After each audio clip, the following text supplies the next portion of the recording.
Hi, this is Professor Innes, and I'm the teacher for your Classics of Western Philosophy online course, which is going to go on for the next 16 weeks in total. For this week, you have some simple assignments to do, which will be done by, I think, by Saturday, and by Saturday, your next course, your next week will be opened. You'll get the gist of this whole process as time goes along. So what you have here is an online course dealing with philosophy, and your first week doesn't do much philosophy, if any at all. It's just discussing the syllabus, the process of the blackboard, and so forth and so on, just to make sure you're okay with blackboard. We'll start with the philosophy next week, and some of you have asked if you can actually get through the first week without the book, because the books are not available in the bookstore. So with that in mind, yes, you don't need this textbook yet, but please, if you can, get one offline, so on the internet. They're quite inexpensive there. If you get an old edition, it can be as little as $5. The one in the bookstore is $100, I believe. I don't have to pay for these things, so I'm sort of out of touch with how much, the high price of these books. But do your best to get that book as soon as possible, so you're ready for the second week, which in effect is your first week. But for numerous reasons, we're taking it easy in the first week to let people settle down. So with that in mind, make sure you do the quiz, which is the syllabus quiz. Do your blog and your journal. The journal you'll be doing, it's hard to keep a track on these online courses. I think you're doing a journal every single week. Nonetheless, if it's every week or every other week, you have this journal. You put forward something in regards to philosophy. I'll be more detailed about that later. I reply to it, and then you reply to me. Always make sure you reply to me to get the full credit. If you don't do that reply, then you don't get the full credit. So in that sense, if you were to write a bit about moral philosophy, about the notion of right or wrong, and I'll say, okay, that's a good point. I don't necessarily refer to what you've said. Might even get the impression I haven't read what you've said. But the point is, I then lead you to something else to think about, which is in line with what you've just said. It's not saying you've missed it out. It's just a point which you could do with thinking about further in regards to that particular subject. So if you say that killing is wrong, I might say, oh, I think about this other thing, such as killing might be justified under certain circumstances. That will just get you thinking about the subject in further depth in regards to if we can argue that killing is ever wrong. Because in philosophy, we don't have the right or wrong answer. Everything is problematic in the sense that we realize it to be difficult to understand, and thereafter was difficult to say what is right, what is wrong. So we always have questions to ask, and we're never going to be right, never going to be wrong in these matters. Now, that doesn't mean to say we don't have to put forward a good argument, but it is the case that for every argument put forward, you can have 20 replies to it, which are just as sound as that argument put forward. So that's the journal entry, so keep an eye on that. I'll put announcements forward if we're missing the point of the journal, that I'm not getting replies from you. But keep in mind, you have got to reply to me. So you put forward your bit in the journal, I reply to you, and then you reply to me, and then that's finished. So there are 3 entries. One from you to start with, one from me, and then the third one's from you. That's that journal entry that particular week finished with. So keep an eye on that, please. It's a bit tricky, but we'll get the hang of it. I'm not necessarily totally used to this system. This is a new course, and it takes some getting used to, but we'll get the hang of it. definitely so. Right, so that's our introduction to the first week, which is, as you said here, the syllabus quiz, the blog, and the journal entry. Not too much to do, but it's best to get set in the Blackboard system, have an overview of the course, read the syllabus and everything like that before you get started. There's nothing worse than having to find out how that system works while thinking about Bertrand Russell and his understanding of the point of philosophy, which is what you're doing next week. So take it easy this week, but use that time to get used to the system so you can do the next 16 weeks in relative ease. Okay, good. Right, so before we do that, I'll give a bit about philosophy. As far as us philosophers are concerned, we have questions to ask. We've got lots and lots of questions to ask. What we don't have are the answers. Now, once we start to put forward answers, then we've got problems in the sense that the answer will put forward 20 other questions. So we tend to think to ourselves, if we're being reasonable and cautious and serious, that we're not going to put forward a system of principles which are going to be considered as unproblematic.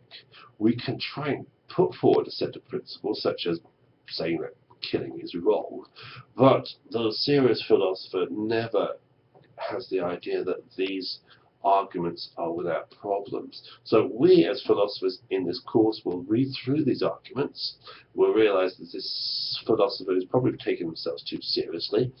They're not taking into account the consideration that their argument has the presumption that the principles they're putting forward are correct. So they presume that they're correct, or I presume that's what they're presuming. So for example, if somebody says we have free will, that's a big presumption. To say that we have free will has got to be proven. So we philosophers, therefore, look at these arguments and consider the problems of those arguments. And again, in that sense, if you like easy and clear-cut answers, then it's going to be a rough time for you. But it shouldn't be, because often you put forward an answer to something and you're threatful about what people are going to say. Here, you don't have to be threatful because there's no right or wrong answer to a given question. You just realize the problem. Once you realize the problem, therefore you've done philosophy. So it's as simple as that. Lots of people think philosophy is difficult, but it's not. It is complex by all means, but it's not difficult once you get into it. It's pretty straightforward. The difficult bit is letting go of those presumptions that there is a right answer, that somebody has said, for example, free will exists, and therefore you agree with it. That's a big presumption. You have to prove this thing exists. So us philosophers come along, ask these questions, and realize that there is a problem, namely the problem of free will in this case. If we get into politics, there's a problem of rights.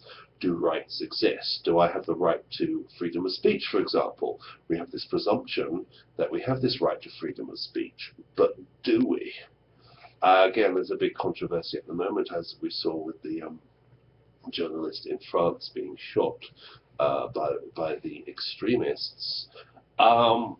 We do hold on to this notion of freedom of speech, but we philosophers still ask the question, is it the case there is such a thing as freedom of speech, therefore the right to that freedom of speech? Because we have to prove that to be the case. Just because we find it attractive, just because we say here we like freedom of speech, the right to say certain things, doesn't mean say it's so. We've got to prove it. For it to be certain, for it to be true. Otherwise, it's just an opinion. It may be a very nice opinion and one which we all agree to, but it's still just an opinion. So we have to prove it, therefore. Like anything, occasionally I'm going to pick on Boise State football, the football team, and say maybe they're not as great as people think they are, just because they won this Fiesta Bowl victory. Okay, who did they play against? That team wasn't very good, were they? So maybe this team isn't as good as we'd like to say they are. Again, it's the presumption that they are good at playing football. Again, they might be, but we need to prove it to be the case that they are. And simply pitting them against inadequate teams and watching them win is not proof that they're a good football team. It just means they've won that particular game. And as far as the Fiesta Bowl victory, they won the Fiesta Bowl tournament. So what if the rest of the teams were awful? And they haven't proven anything, have they? So, so in that sense, we don't presume anything. And again, you know, I'm not going to say that you should go to the next Boise State football game and shout out that Boise State aren't any good. That wouldn't be too prudent. But the case would be, philosophically, you can argue that they're not that good because there's no proof that they're good. Or you've got doubts that they're not very good. Nobody's proven that they're any good at their sport. So hopefully this brief introduction has given you some inroad into philosophy. It's the case of questioning everything that's before us. Nothing is presumed, nothing is taken for granted. So hopefully it's going to be a useful course for you, both personally and academically, that hitherto you've had these doubts about things and they've frustrated you. This course will take away the frustration. In your other academic work, maybe you have got to be critical. Maybe your history teacher this year is going to be critical, whereas the one last year was not. Maybe in sociology you're going to be critical. Yeah, it is basically not putting forward an answer to the question, just realize there are big problems. So hopefully this introduction has made some sense. Now if you have any questions, let me know. Best to use the telephone or text. I find this a lot more useful. This is with me at all times, whereas my email is not, and answering emails is a chore, whereas answering a text message is a lot easier.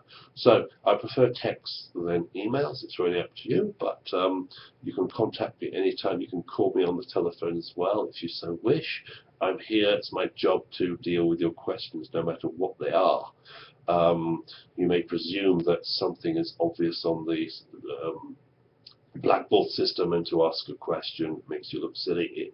No, it doesn't make you look silly. The blackboard system and online learning is difficult to get used to. So ask any questions, please.